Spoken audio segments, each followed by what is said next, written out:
All right, let's get into it. Today, we're going to pull back the curtain on something that's basically the engine of our entire economy: the connection between saving, investment, and the financial system. It sounds a little intimidating, I know, but trust me, it's all built on a really simple idea that affects every single one of us. I mean, really think about it. When a company wants to build a huge new factory, or you and your family want to buy your first home, where does all that cash actually come from? The answer lies in what we call the financial system. Think of it as the economy's incredible humming engine room. So, here's our game plan. First, we'll meet the matchmakers of the money world. Then, we'll clear up a super common confusion between saving and investing. After that, we'll build a simple model to see how it all works. And finally, we'll use that model to see what happens in the real world when governments borrow money. Let's do this. Okay, first up, money's matchmakers. We're talking about the institutions that have one primary job: connecting people who have extra money with people who need money. This is the absolute core function of the entire system. You can almost think of the financial system like the body's circulatory system. It's not just holding money, it's actively pumping funds from savers to borrowers, from households to businesses, keeping the whole economy alive and growing. Now this is really cool because it shows the two main highways this money can travel on. You can lend your savings directly to, say, a corporation by buying its bonds or stocks. Or you can go the indirect route. You put your money in a bank, and then the bank turns around and lends it to someone else. Both paths are totally essential for this matchmaking to work. All right, let's pause here because this next point is absolutely critical. In everyday life, we toss the words saving and investment around like they're the same thing. But in economics, nope. They are two totally different concepts, and getting this right is the key to unlocking everything else we're going to talk about. So here's the deal. Saving is just the part of your income you don't spend. Simple as that. Investment, on the other hand, at least to an economist, is the act of buying new physical capital, things like machinery, factories, or houses, things that will help produce more stuff in the future. Let's make this crystal clear. A company building a new factory, that's investment. A business upgrading all its computers, that's investment. These things actually increase our economy's ability to produce. But here's the kicker.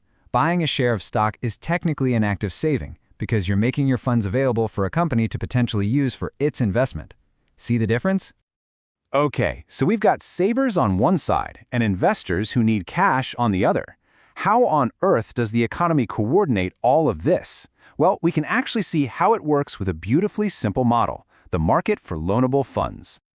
Now, don't let the fancy name fool you. This is just a market, like the market for coffee or cars. The product being bought and sold is just money that's available to be lent out. And the price? Well, that's just the interest rate. It's the price of borrowing, and it's the reward for saving. So who's supplying the funds? That's us, the savers. And it makes perfect sense, right? If your bank offers you a higher interest rate, you're probably going to be more tempted to save your money instead of spending it. So as that interest rate goes up, the amount of money people are willing to save and supply also goes up. And the demand for these funds? That comes from businesses and households who want to borrow for investment. And for them, the logic is flipped. If the interest rate is super high, borrowing is really expensive, and maybe you'll hold off on building that new factory. But as the interest rate falls, borrowing gets cheaper, and the demand for those funds goes way up. And this is where the magic happens. The interest rate naturally moves up or down until it finds that sweet spot, the equilibrium. At this one interest rate, the amount of money people want to save is exactly equal to the amount of money that people want to borrow. It's a perfect match. Okay, now that we have this awesome tool, let's put it to work. We can use it to understand something you hear about in the news all the time: government budget deficits. What actually happens when the government starts borrowing a ton of money? So a deficit is pretty straightforward. The government is spending more money than it's bringing in from taxes. To make up the difference, it has to go out and borrow, and it borrows from the exact same pool of money as everyone else. Think of all the available money for lending as a big pool. That's our national saving. Now, when the government runs a deficit, it's like they're taking a giant bucket and scooping a bunch of water or money out of that pool. This just means there's less available for private companies and families to borrow. And boom! Here's the result on our graph. Since national saving went down, the supply of loanable funds shifts to the left. And what happens when there's less of something available? The price goes up. In this market, that means the price of money, the interest rate, gets pushed higher for everyone. Economists have a name for this whole process: crowding out. The government's borrowing literally crowds out private borrowers. It's like the government elbows its way to the front of the line, and because the interest rate is now higher, some businesses will say, forget it, it's too expensive to build that factory, and some families will have to put off buying that new house. And this is why it matters to you. Crowding out isn't just some abstract theory. It means higher interest rates on your car loan, on your mortgage, on everything.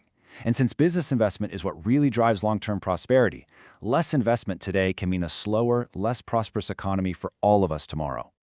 So that leaves us with this final big question to chew on.